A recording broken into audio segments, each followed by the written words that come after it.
এই ভিডিওতে আমরা গড় সংক্রান্ত একটি গুরুত্বপূর্ণ সমস্যার সমাধান করব।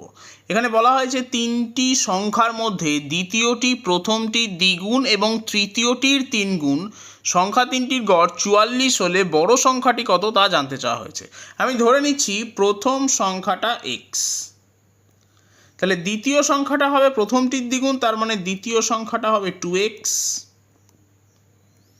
এবং তৃতীয় সংখ্যাটা বলা হয়েছে যে দ্বিতীয় সংখ্যাটি তৃতীয়টির তিনগুণ, তার মানে তৃতীয় সংখ্যাটা হবে 2x/3। এখন বলা হয়েছে তিনটি সংখ্যার গড় 44, তাহলে আমি লিখতেই পারি তিনটে সংখ্যার সমষ্টি সমান সমান 44 × 3। তাহলে এখান থেকে আমি পাচ্ছি 3x প্লাস 2x/3, তার মানে 11x/3 সমান সমান 44 × 3।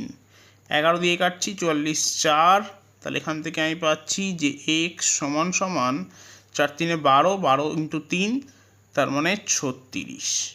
এখন জানতে চাওয়া হয়েছে বড় সংখ্যাটা কত। ক্লিয়ারলি তিনটের মধ্যে বড় সংখ্যাটি হলো মাঝের সংখ্যাটি অর্থাৎ 2x। তাহলে x যদি 36 হয় তাহলে 2x হবে 72। তাহলে সঠিক উত্তর হবে অপশন বি 72।